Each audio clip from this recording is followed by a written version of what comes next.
Tiga. Assalamualaikum. Kami dari kelompok 7 ingin mempresentasikan hasil diskusi kami yang dimana judul dari diskusi kami yaitu keadilan hukum di Indonesia. Selanjutnya.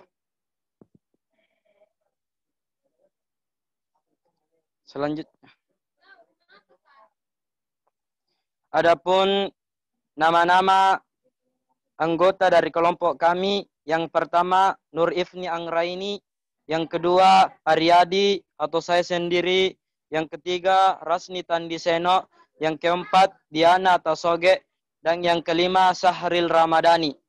Selanjutnya.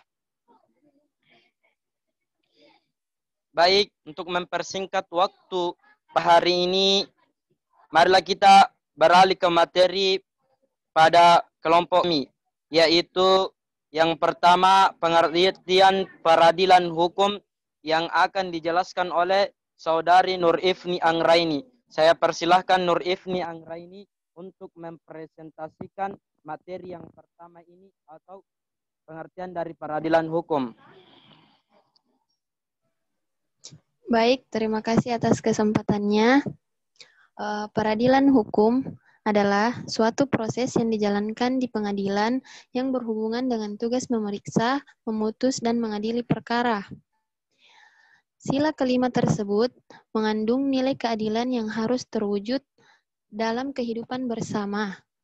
Keadilan tersebut didasari dan dijiwai oleh hakikat keadilan manusia, yaitu keadilan dalam hubungan manusia dengan dirinya sendiri, manusia dengan manusia lain, manusia dengan masyarakat, bangsa dan negaranya, serta hubungan manusia dengan Tuhannya. Untuk itu, menjaga kesinambungan antara hak dan kewajiban, serta menghormati hak-hak orang lain. Nilai yang terkandung dalam sila keadilan sosial bagi seluruh rakyat Indonesia didasari dan dijiwai oleh sila ketuhanan yang Maha Esa, kemanusiaan yang adil dan beradab, persatuan Indonesia, serta kerakyatan yang dipimpin oleh hikmat kebijaksanaan dalam permusyawaratan perwakilan. Dalam sila kelima tersebut terkandung nilai-nilai yang merupakan tujuan negara sebagai tujuan dalam hidup bersama. Saya kembalikan ke moderator.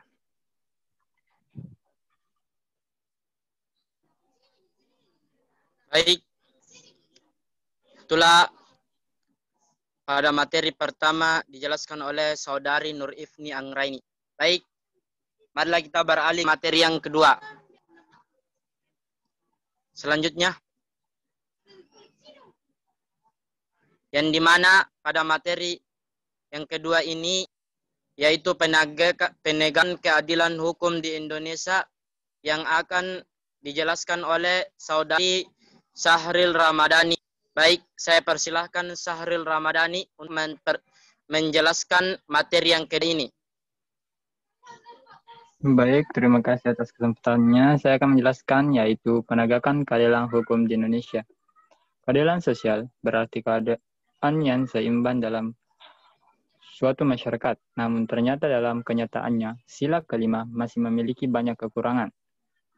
Perwujudan suatu keadilan sosial bagi seluruh rakyat Indonesia setelah 68 tahun merdeka masih belum maksimal sekaligus merupakan sila yang diabaikan oleh penyelenggara Negara Kesatuan Republik Indonesia dari saat kemerdekaan 17 Agustus 1945 sampai dengan saat ini. Ini ditandai dengan saat ini adanya kurang lebih 100 juta rakyat Indonesia menurut data Bank Dunia berada di bawah garis kemiskinan atau kurang lebih 40% dari bangsa Indonesia ini menandakan masih besarnya kesenjangan sosial di Indonesia. Dilihat dari strata sosial bangsa Indonesia, setelah kemerdekaan tidak mengalami perubahan. Strata tersebut antara lain. Strata sosial utama itu diduduki oleh kaum pemodal yang dengan kebijakan ekonomi liberal dimulai masa Orde Baru sampai dengan saat ini. Strata sosial kedua, yaitu kalangan birokrat penyelenggaraan negara yang dengan penyakit KKN yang akut dari masa Orde Baru sampai dengan saat ini. Strata sosial ketiga, yaitu para pekerja profesional. Dan yang keempat, strata sosial keempat, yaitu tetap tidak beranjak dari masa penjajahan Belanda dulu yang menikmati paling sedikit kesejahteraan di dalam kemerdekaan ini adalah petani, buruh, pekerja rendahan, nelayan. Akibat daya dukun kehidupan makin menurun di pedesaan dan terpaksa melarikan diri ke kota tanpa modal pendidikan dan keahlian apa-apa. Selanjutnya.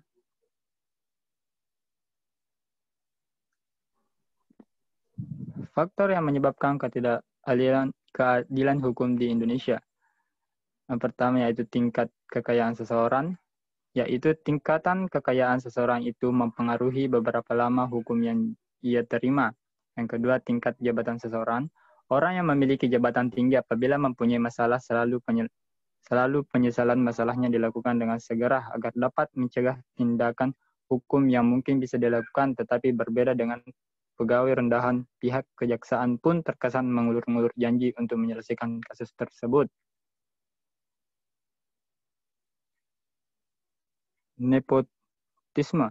Mereka yang melakukan kejahatan namun memiliki kekuasaan atau peranan penting di negara ini dapat dengan mudahnya keluar dari vonis hukum. Yang keempat yaitu ketidakpercayaan masyarakat pada hukum. Ketidakpercayaan masyarakat pada hukum muncul karena hukum itu lebih banyak merugikannya. Dilihat dari hukum yang diberitakan di televisi, pasti masalah itu selalu berhubungan dengan uang. Seperti faktor yang dijelaskan di atas membuat kepercayaan masyarakat umum akan penegakan hukum menurun.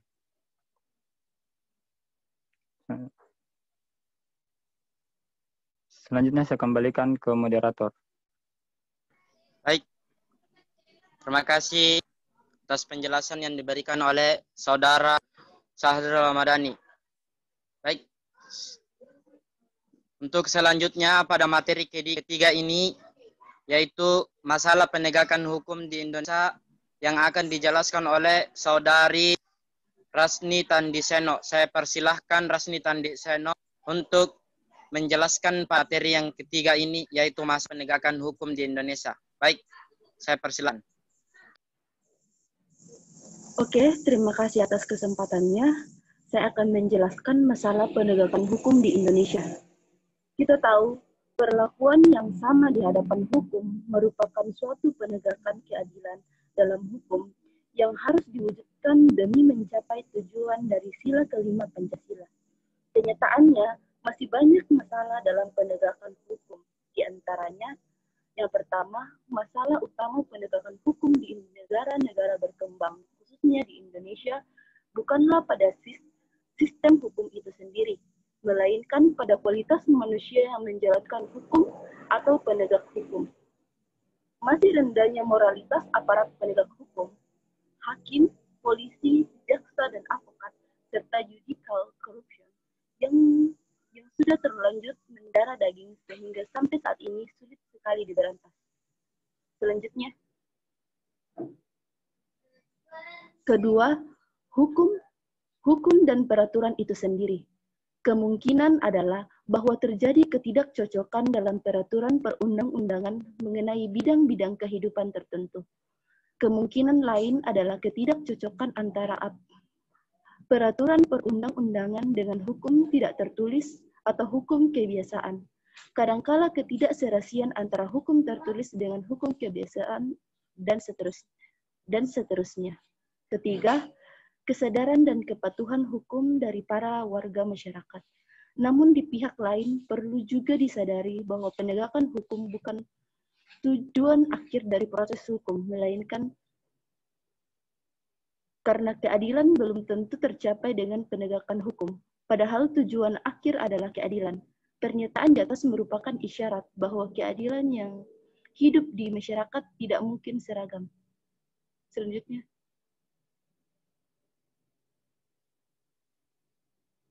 Saya kembalikan ke moderator.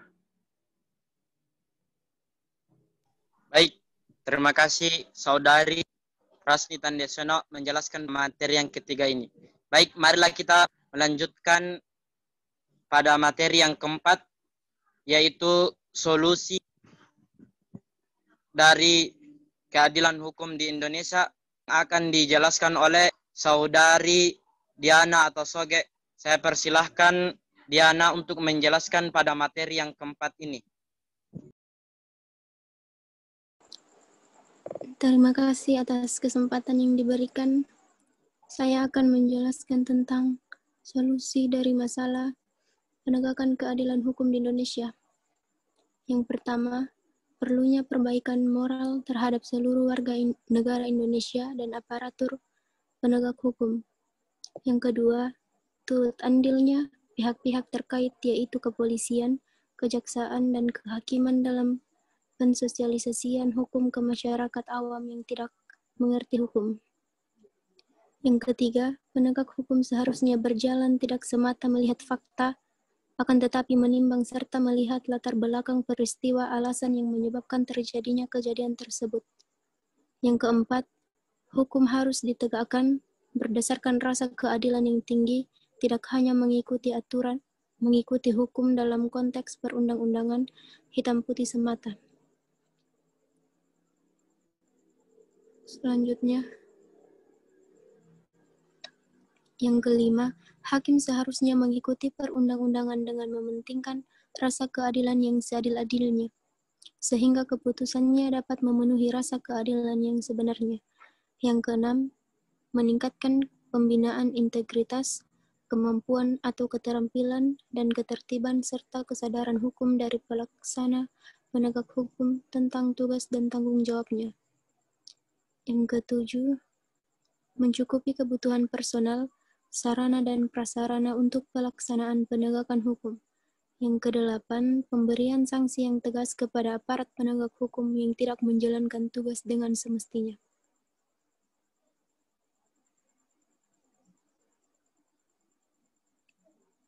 Saya kembalikan ke moderator. Baik, terima kasih Diana Toge menjelaskan pada materi yang keempat ini.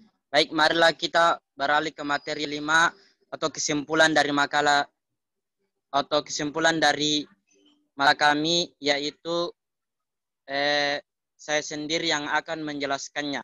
Kesimpulan dari makalah kami, seharusnya keadilan hukum dapat ditegakkan serta pemenuhan hak rakyat dapat dilakukan dengan sama rata. Meski Indonesia memiliki keberagaman, tetapi dengan mempersatukan perbedaan tersebut dapat menjalin kebersamaan. Adanya keadilan dapat mensejahterakan rakyatnya tanpa kecuali. Keadilan tersebut dapat berupa memperlakukan rakyat dalam sama tanpa membedakan golongan atas dan golongan bawah, serta pemenuhan sumber daya yang sama rata. Hal tersebut haruslah dilakukan. Jika tidak, akan menimbulkan konflik yang berkelanjutan. Dan saya tambahkan dari kesimpulan ini, bahwasanya disinilah keadilan Indonesia tidak ditegakkan secara adil oleh pemerintah karena masih banyak pemerintah dan pejabat-pejabat memanfaatkan keadilan tersebut. Jadi menurut saya bahwasanya penegakan keadilan di Indonesia tidak dilakukan secara baik atau tidak dilaksanakan secara undang-undang. Baik, terima kasih. Mungkin sampai disitulah hasil diskusi dari kelompok kami. Saya ucapkan wabillahi taufik wal hidayah. Wassalamualaikum warahmatullahi wabarakatuh. Terima kasih. Waalaikumsalam warahmatullahi wabarakatuh. Itu yang mau kok. Setengah pungko.